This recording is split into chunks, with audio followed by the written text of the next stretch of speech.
বিসমিল্লাহিররহমানিররহিম। আসসালামু আলাইকুম। প্রিয় শিক্ষার্থী, কেমন আছো তোমরা? আশা করি ঘরে আছো, সুরক্ষিত আছো, নিরাপদে আছো, ভালো আছো। আলহামদুলিল্লাহ, আমিও ঘরে আছি, সুরক্ষিত আছি, নিরাপদে আছি, ভালো আছি। প্রিয় শিক্ষার্থী, বালিয়াকান্দি সরকারি পাইলট বালিকা উচ্চ বিদ্যালয়ের অনলাইন ক্লাস থেকে তোমাদের সবাইকে স্বাগত। প্রিয় শিক্ষার্থী, আমি গোলাম রসুল, সহকারী শিক্ষক, বালিয়াকান্দি সরকারি পাইলট বালিকা উচ্চ বিদ্যালয়, বালিয়াকান্দি, রাজধানী। প্রিয় শিক্ষার্থীবৃন্দ, আমরা সবাই অবগত আছি যে করোনা ভাইরাসের কারণে সারা বিশ্ব আজ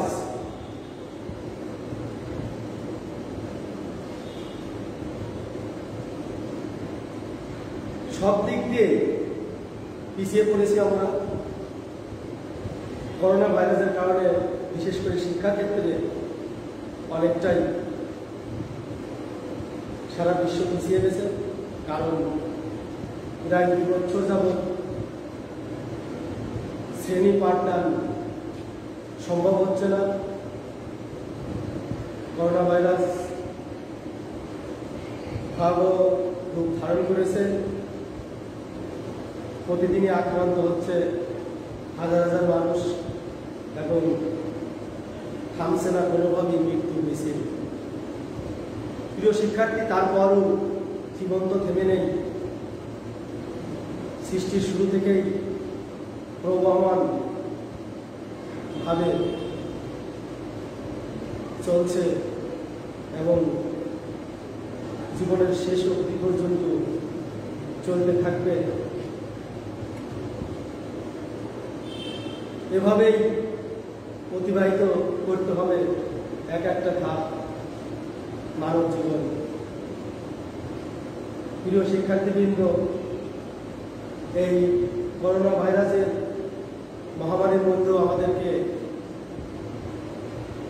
শিক্ষা ব্যবস্থার অর্থাৎ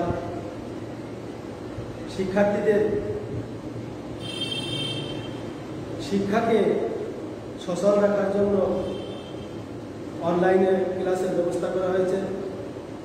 প্রিয় শিক্ষার্থী, যেখান থেকে আমার এই অনলাইন ক্লাসের সাথে যুক্ত আছো, তোমাদের সবাইকে আমি শুভেচ্ছা জানাচ্ছি।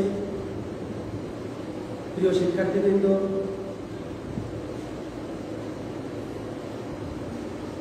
ঘরে থাকবে, তবে শুধু বসে থাকবে না, পড়ালেখার সঙ্গে যুক্ত থাকবে। তাহলে প্রতিযোগিতার বিশ্ব, এই প্রতিযোগিতার বিশ্বে তোমাদেরকে টিকে থাকতে হলে অবশ্যই জ্ঞান অর্জন করতে হবে। আর জ্ঞান অর্জন করার প্রধান হাতিয়ার হচ্ছে বই। বই পড়ার বিকল্প নাই। বই পড়লেই তোমার মধ্যে জ্ঞান সঞ্চিত হবে। সেই জ্ঞানকে কাজে লাগিয়ে এই প্রতিযোগিতার বিশ্বে তুমি টিকে থাকতে পারবে, এটা আমার বিশ্বাস। প্রিয় শিক্ষার্থী, আমি আজকে 6ষ্ঠ শ্রেণীর বাংলাদেশের বিশ্ব পরিচয়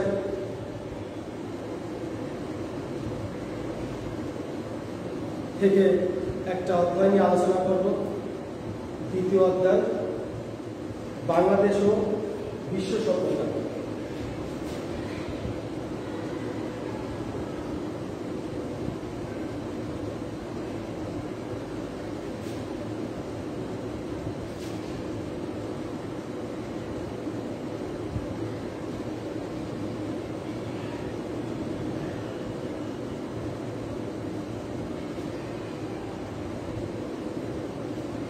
বাংলাদেশের বিশ্ব সভ্যতা নিয়ে আলোচনা করব। প্রিয় শিক্ষার্থীবৃন্দ, বাংলাদেশের প্রাচীন সভ্যতা সম্পর্কে জানতে হলে আমাদেরকে প্রথমে জানতে হবে ভারত উপমহাদেশের প্রাচীন সভ্যতা সম্পর্কে। ভারত মহাদেশের সিন্ধু সভ্যতা প্রথম নগর সভ্যতা হিসেবে গড়ে ওঠে। সিন্ধু সভ্যতা মিশরীয় ও মেসোপটেমীয় সভ্যতার সমসাময়িক।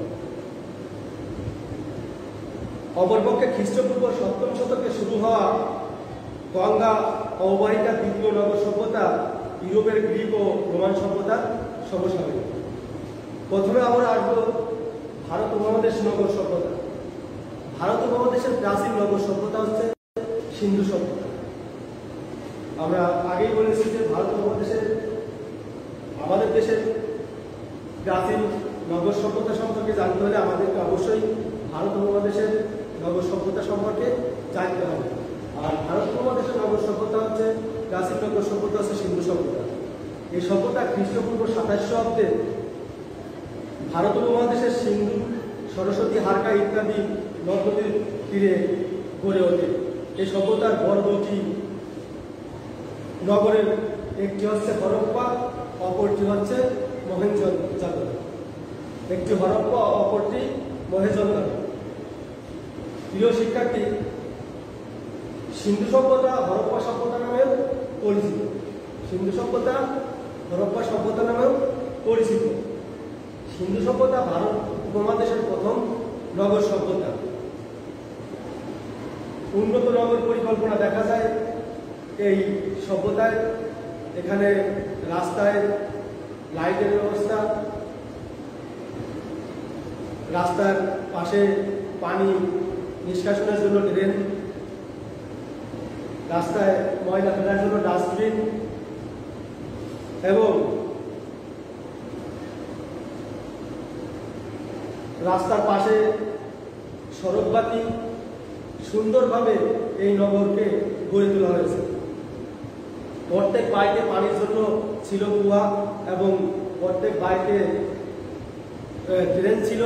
রাস্তায় ড্রেনের সাথে সংযোগ করা ছিল যাতে বাড়ির ময়লা আবর্জনা রাস্তার ড্রেনের সাথে মিশে বের হয়ে যায়। পরিকল্পিত একটি নগর সভ্যতা ছিল সিন্ধু সভ্যতা।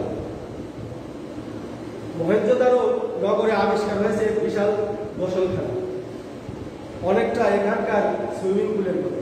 অর্থাৎ এখনকার যে সুইমিং পুল দেখা যায়, মহেঞ্জোদারোতে এরকম একটি বিশাল গোসলখানার সন্ধান পাওয়া গেছে। হরপ্পাতে পাওয়া গেছে শস্য জমা রাখার একটি বিশাল শস্যাগার। পোড়ামাটির বেশ কয়েকটি মূর্তিও পাওয়া গেছে। সিন্ধু সভ্যতায় পাওয়া গেছে চুনাপাথর ও ব্রোঞ্জের মূর্তি। বিস্তৃত এই সভ্যতার অসংখ্য সিল পাওয়া গেছে। প্রিয় শিক্ষার্থীবৃন্দ, সিলের গায়ে লিপির মতো চিহ্নগুলো পাঠ উদ্ধারের চেষ্টা চলছে। গবেষকরা এই চেষ্টা চালিয়ে যাচ্ছেন।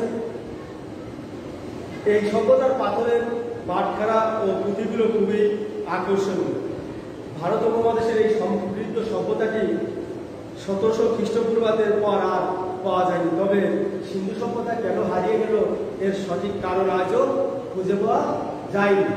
প্রিয় শিক্ষার্থীবৃন্দ, এবারে আমরা আসবো ওয়ারী-বটেশ্বর। ওয়ারী-বটেশ্বর নরসিংদী জেলার বেলাগো উপজেলার দুইটি গ্রামের নাম। ওয়ারী-বটেশ্বরটা হচ্ছে নরসিংদী জেলার বেলাগো উপজেলার দুইটি গ্রামের নাম। প্রাচীন ব্রহ্মপুত্র নদীর তীরে গড়ে উঠেছিল ওয়ারী-বটেশ্বর গ্রামে 2500 বছর আগে গড়ে উঠেছিল নগর সভ্যতা। কত বছর আগে? প্রায় 2500 বছর আগে গড়ে উঠেছিল প্রাচীন ব্রহ্মপুত্র নদীর তীরে গড়ে উঠেছিল ওয়ারী-বটেশ্বরের এই নগর সভ্যতা। ওয়ারী-বটেশ্বর ছিল সেই সময় নগর সভ্যতার নগর কেন্দ্র। 2500 বছর পূর্বে গড়ে ওঠা নগর সভ্যতার একদিন ধ্বংস হয়, মাটির নিচে চাপা পড়ে যায় এই নগর সভ্যতা। দীর্ঘদিন পর 2000 সাল থেকে ওয়ারী-বটেশ্বর অঞ্চলের প্রত্নতাত্ত্বিক খনন ও গবেষণা শুরু হয়। প্রতি বছর উৎখননে পাওয়া গেছে অমূল্য প্রত্নতত্ত্ব। সমৃদ্ধ থেকে সমৃদ্ধতর হচ্ছে বাংলাদেশের সভ্যতার ইতিহাস। প্রিয় শিক্ষার্থী, এবারে আমরা আসবো মহাস্থানগড়। প্রায় 2400 বছর আগে বগুড়া শহর থেকে প্রায় 18 কিলোমিটার উত্তরে করতোয়া নদীর তীরে গড়ে ওঠে মহাস্থানগড় অর্থাৎ কুণ্ডুনগর। প্রায় 2400 বছর আগে বগুড়া শহর থেকে প্রায় 18 কিলোমিটার উত্তরে বরতোয়া নদীর তীরে, কোন নদীর তীরে? বরতোয়া নদীর তীরে গড়ে ওঠে মহাস্থান। নগরটি ছিল ধন সম্পদে পরিপূর্ণ। এটি তাই দুর্গপ্রাচীর পরীক্ষা দ্বারা সেটি ছিল সুরক্ষিত। কালের পরিক্রমায় কুণ্ডু নগর ধ্বংস হয়, মাটির নিচে চাপা পরে ঢিপি ও জঙ্গলে পরিণত হয়। আমার প্রিয় শিক্ষার্থী, আমরা জানি যে সবকিছুরই একটা উত্থান আছে এবং একটা পতনও আছে। তাই তারই ধারাবাহিকতায় এই নগর সভ্যতাগুলো একসময় উত্থান হয়, আস্তে আস্তে এরা আবার একসময় ধ্বংস হয়ে যায়, অর্থাৎ শেষ হয়ে যায়। প্রত্নতাত্ত্বিক আলেকজান্ডার কানিংহাম 1879 সালে মহাস্থানগড় জরিপ করে অনুমান করেন এখানকার মাটির নিচে চাপা পড়ে আছে মহাস্থানগড়। প্রিয় শিক্ষার্থী, এরপরে আমরা আসবো প্রাচীন মিশরীয় সভ্যতা। প্রাচীন মিশরের নীল নদের তীরে গড়ে উঠেছিল প্রাচীন মিশরীয় সভ্যতা। মিশরকে নীল নদের দান বলা হতো, কারণ নীল নদকে কেন্দ্র করেই মিশরীয় সভ্যতা গড়ে ওঠে। এবং এই প্রাচীন মিশরীয়দেরকে বলা হতো ফারাও। ফারাওরা বিশ্বাস করত যে তারা মৃত্যুর পরও আবার জীবিত হবে। ফারাওরা ছিল রাজা এবং মৃত্যুর পর তারা আবার রাজা হবে। তাই তারা কি করত? তাদের এই মৃতদেহগুলোকে সংরক্ষণ করে রাখা হতো। সংরক্ষণ করে রাখার জন্য তারা তৈরি করলো কি? মমি। আর এই মমিকে সংরক্ষণ করে রাখার জন্য তারা তৈরি করলো পিরামিড। অর্থাৎ তারা মৃতদেহগুলোকে তারা বিশ্বাস করত যে মৃত্যুর পর তারা আবার জীবিত হবে এবং জীবিত হওয়ার পর তারা সেখানেও রাজত্ব করবে। এই জন্য তাদের দেহগুলোকে মমির মাধ্যমে পিরামিডে সংরক্ষণ করা হতো।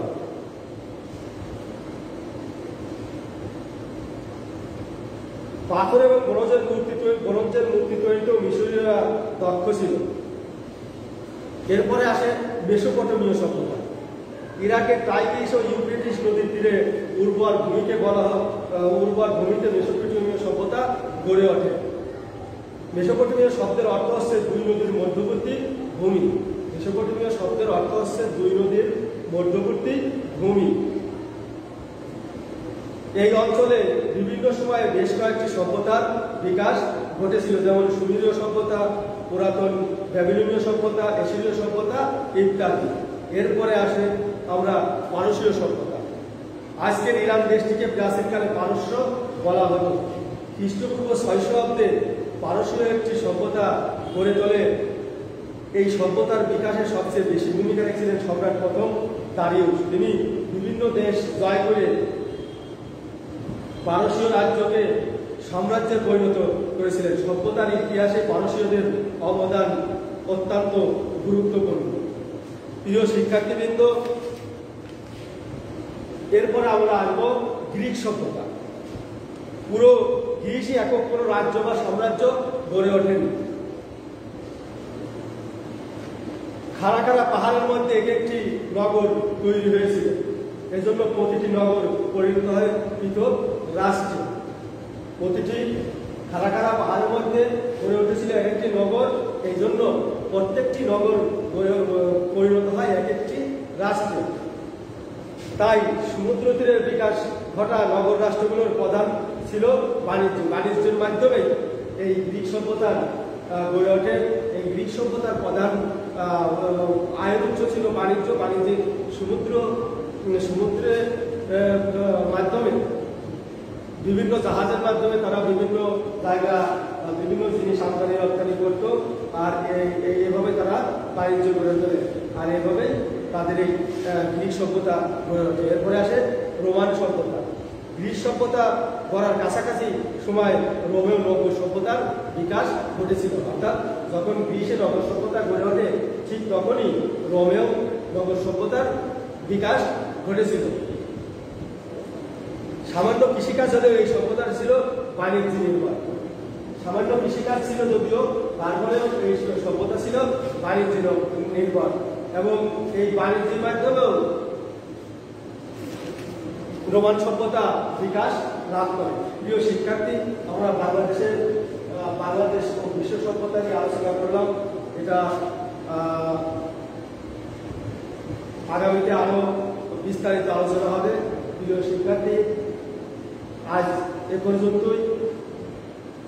আবারও সবাইকে ঘরে থাকার জন্য অনুরোধ করছি এবং ঘরে থেকে পড়ালেখার সাথে যুক্ত থাকবে, তাহলে হয়তো তোমার পড়ালেখাটা সচল থাকবে। আবারও সবাইকে সুস্বাস্থ্য দীর্ঘ কামনা করে আজকের মতো শেষ করছি। সবাই ভালো থেকো। আল্লাহ হাফেজ। ধন্যবাদ।